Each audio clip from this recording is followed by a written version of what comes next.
Former Transportation Secretary Pete Buttigieg just announced a major new decision about the new year, and Donald Trump should be very afraid. Anyone needing a ray of hope to ring in 2026, get comfortable. Secretary Pete is coming to the rescue.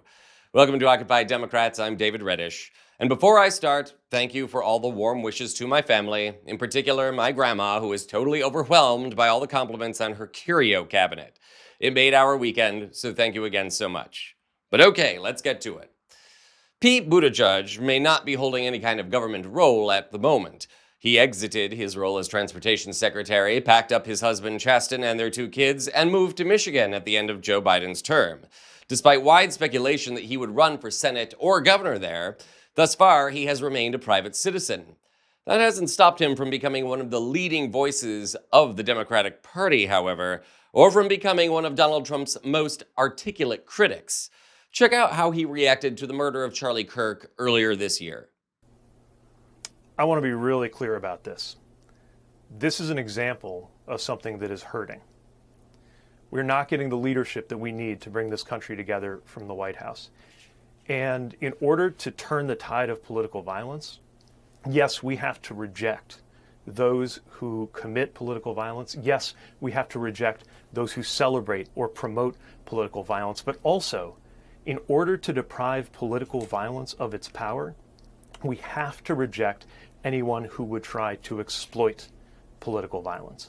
The response to this cannot be for the government to crack down on individuals or groups, not because of violence, but because they challenge the government politically. See, now that is what you call leadership in a crisis, something Donald Trump doesn't know how to do. And Trump should worry about what's coming next. Stick around. Not one to stand on the sidelines, Buttigieg has done more than just show what real leadership looks like in a crisis. He also has a habit of showing off his considerable political skill in public in a way that few politicians, current or retired, can. Did you catch his analysis of the rejection of Trump's Indiana gerrymandering scheme? It's absolutely extraordinary. You know, the vice president said they have to pick a side, and they did. Now, to be clear, they didn't stop being Republicans. This is a conservative state. These are conservative legislators, but they figured out that the right thing to do, and for them, the smart thing to do, was to say no to the White House, no to Donald Trump, and no to J.D. Vance. And having spent a fair amount of time around the Indiana legislature, I got to tell you just how intense this pressure might have been. These are not full-time legislators. At least last time I checked, they don't even have a full-time staff member. They often share a legislative aide. So imagine having a day job, being a part-time legislator, and you get a phone call from the President of the United States. You get an in-person visit from the Vice President of the United States. You got the Speaker of the House in Washington working the phones. That pressure is enormous, and they said no. Quite astute, isn't he? There's a reason the man got into Harvard and Oxford, for goodness sakes. And there's a reason that, as an openly gay man, he shocked the world by winning the Iowa caucus back in 2020.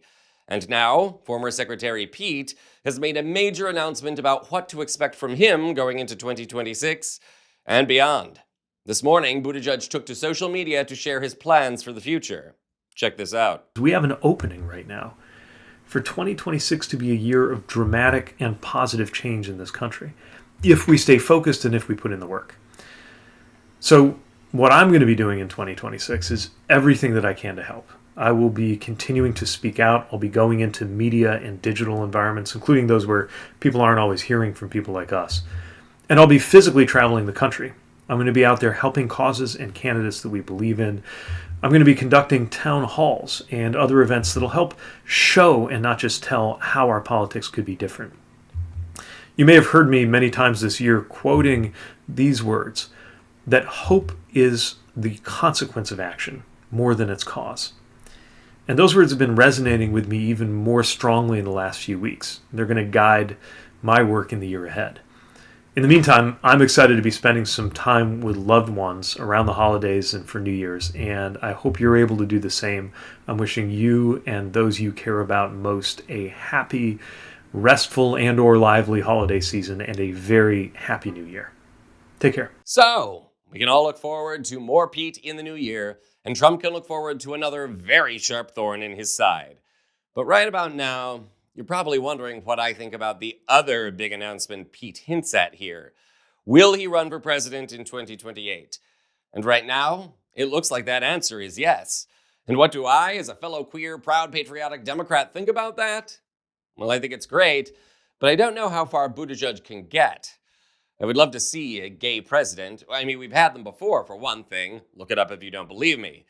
But I think Pete will have a lot of problems with certain core Democratic constituencies over his sexuality, or just the fact that he comes from a mostly white state. At the moment, he has virtually no support among African Americans and barely any among Latino folks. That can change, but I do think it's telling that those numbers haven't changed since Buttigieg's 2020 run. So, as always, remember to subscribe to our channel to stay tuned. Regardless of if Buttigieg runs in 2028, he's not going away anytime soon. And neither are we. This is Occupy Democrats.